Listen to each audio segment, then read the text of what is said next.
start with 8 raw peeled shrimp with tails on. Next, we're going to use our ceramic cast iron pot to simmer the fish in, and this needs to be ceramic, otherwise the fish is going to burn in it.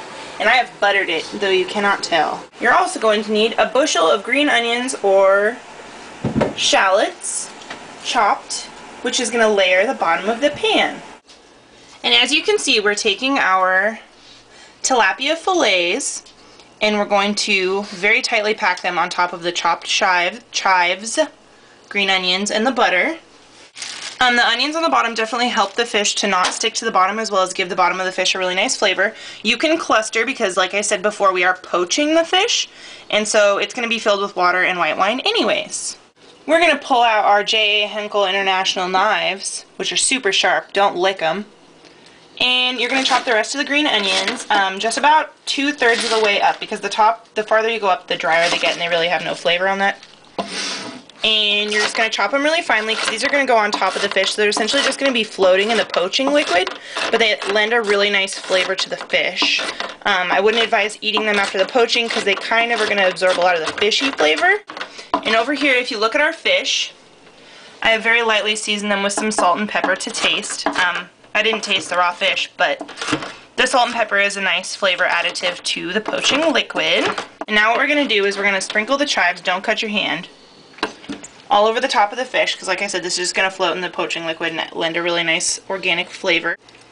And then what I'm going to do is I'm going to take a huge block of butter like this, cut about 2 tablespoons worth off, and then we're going to cube it.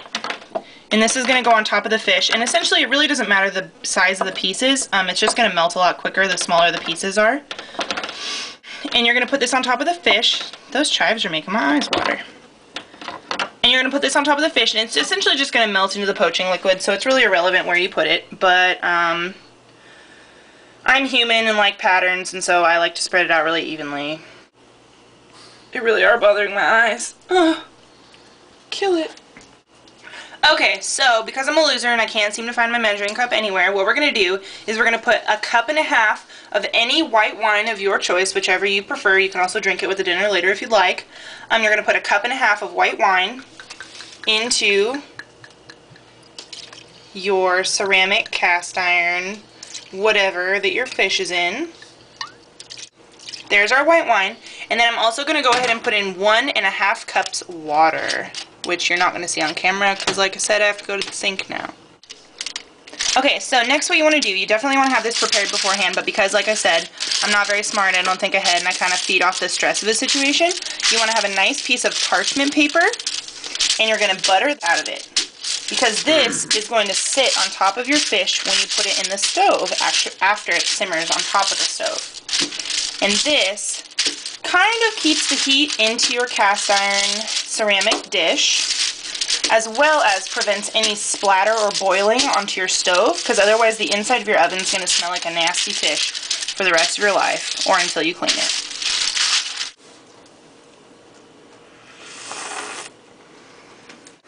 Isn't he cute? Now next what I've done after I've added my water, 1.5 cups water, we're putting it on the stovetop, and I put it on about medium heat. With these cast irons, they tend to take a really long time to heat up, especially on my horrible, really old apartment style coil stove.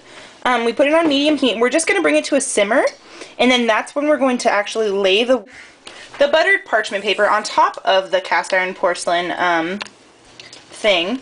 And then we're going to put it in the bottom third of the oven and let it sit there until we can tell the fish is done. The fish will be very, very tender. Usually you're going to leave it in there for about 8 minutes.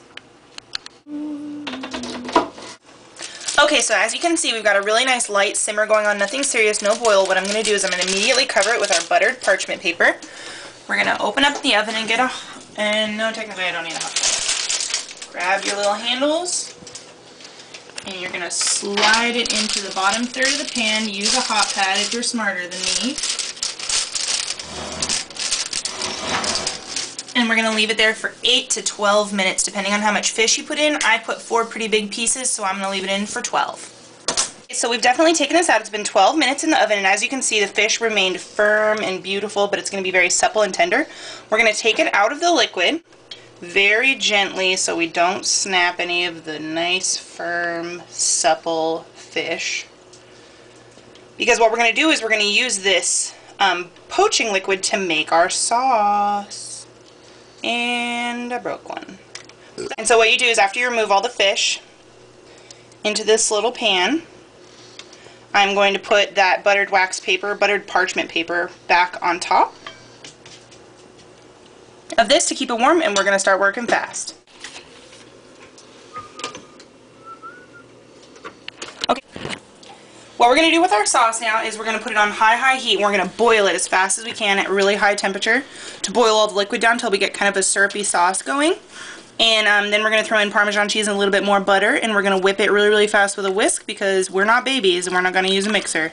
So that's what's going to happen. We've got our sauce going. As you can see, it's boiling on really high heat, and it's already almost down to about half of what it was. The reason we do this is to intensify the flavors of the butter that's in there in the wine. And then later on what we're going to do is we're going to add some flour and some Parmesan cheese to thicken the sauce. You can thicken it to whatever desire you want. I make it a little bit thicker just because I'm going to put it on vegetables and stuff, and I like a thicker sauce so it doesn't go everywhere on the plate. And so we'll be right back. Okay, so now that we've boiled it down, as you can see, there's barely anything left. I strained the onions out because Evan hates onions, but any normal person would just leave the onions in there, so don't even worry about it. It was a lot of hassle. So what we're doing is you're just going to sprinkle in a little bit of flour at once, and then you're going to quickly whisk it so you don't get any little balls of grossness. And really, this is a personal preference. I'm not going to use a whole fourth of a cup, which is what this measurement is for. It's for however thick you prefer your sauces. And so what we're going to do is we're going to make it as thick as we want, and then we're going to throw in the Parmesan cheese while it's still hot. Super easy if you've already cooked something. Looks really different. So as you can see, we're already getting real thick and nice, and it's got a really nice opaque color to it. We've got it on about really low to medium heat, depending on how your stove works. Now I'm going to take, this is about 3 ounces of fresh grated Parmesan cheese that I got from one of the markets downtown. You throw in just a little bit at a time, and then you're just going to whisk that around real slowly so it melts, because you don't want the sauce to separate and become real stringy and gross, because that doesn't make for a very pleasant meal. Alright, peeled with tail on raw shrimp. You're going to get butter with garlic and some dill, just a pinch of dill, in a pan on real high heat. You can see it's simmering, and we're just going to lay those shrimp in there and let them curl up. It's only going to take a couple minutes for them to be done. You'll know they turn that nice, beautiful pink color. And you definitely want to save this till the end, unless you're going to do a cocktail shrimp or something like that, just because they cook so fast in comparison to everything else that's part of the meal tonight. I season them with a little bit of salt and pepper just because I love salt and pepper. Finished sauce. As you can see, it's that beautiful, thick consistency. And like I said before, this is just the juices. This is just the juices from the fish that we cooked with some Parmesan cheese and salt and pepper to taste and a little bit of flour for a thickening agent. This is going to go on top of everything else.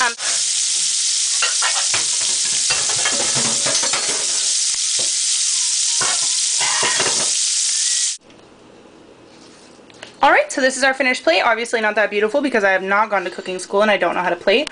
But these are our wonderful Brussels sprouts. This is the fish we did. The sauce is drizzled over everything, and there's our really quickly cooked shrimp. And here's Evan. This is literally the first taste. Here goes the fish.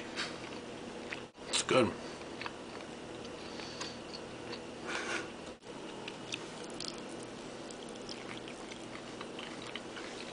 Well,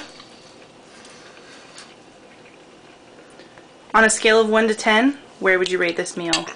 8. I wouldn't be mad if you did it tomorrow. And this concludes our first episode of Katie's Cookin's and Evan's Eatin's.